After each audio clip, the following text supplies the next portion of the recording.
आज म तपाईँ हाम्रो लागि एक्सेल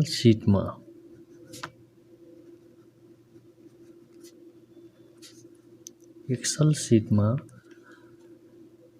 डाटाहरू कसरी सुरक्षित राख्ने बारे भिडियो लिएर आएको छु। साथै थप जानकारीको लागि कृपया सब्स्क्राइब गर्नुहोला र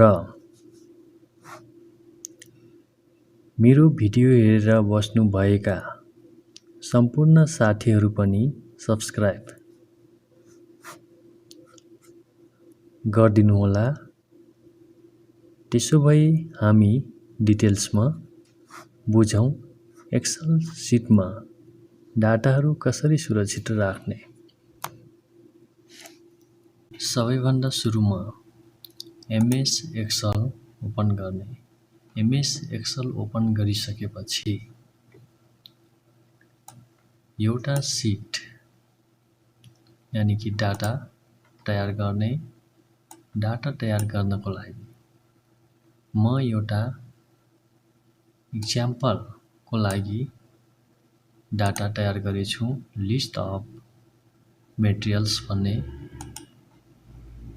यहाँ म विभिन्न थरीका क्वान्टिटी, विभिन्न थरीका रेट गरेर टोटल र डिस्काउन्ट सहित नेट टोटलको सम गरेछु। यसरी सम गरेको सिटमा कसैले 10 को ठाउँमा 20 राखिदियो भने हाम्रो सिट यानि कि डाटाहरू बिग्रन्छ।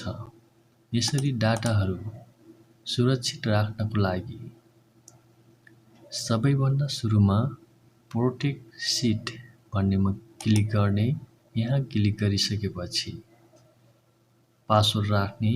आफूलाई उपयुक्त लागेको पासवर्डहरू राख्नुपर्छ सम्झन सक्ने गरी।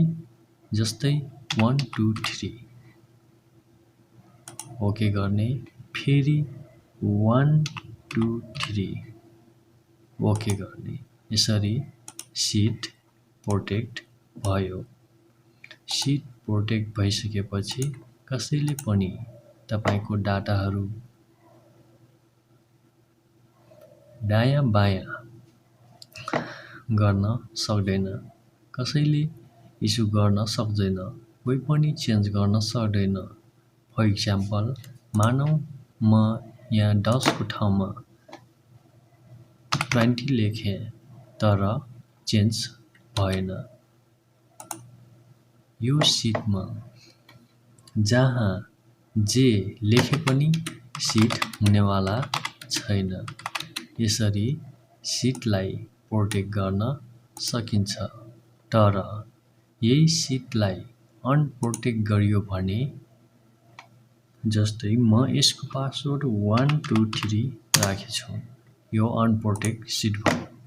अब म यहाँ 10 को ठाउँमा 20 राख्यो भने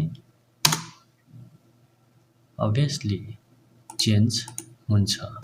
यसरी डाटालाई सुरक्षित राख्न र डाटा कसैबाट इस्यु नहोस् भनेर हामीले सिटलाई प्रोटेक्ट गर्नुपर्छ। त्यसको लागि प्रोटेक्ट सिटमा जाने र आफूले चाहेको पासवर्ड क्रिएट गर्ने। जस्तै 1 2 3 यसरी पासवर्ड राखेपछि जहाँ जे लेखे पनि सिटहरू यानि कि डाटाहरू चेन्ज हुँदैनन् र तपाईको डाटाहरू सुरक्षित रहन्छ। चाहे त्यो कलर गर्न खोजोस् या जेसुकै गर्न खोजोस्, तपाईको सिटहरू सुरक्षित हुन्छ। भिडियो हेरिदिनु भएकोमा सबैजनाहरूलाई धेरै धेरै धन्यवाद।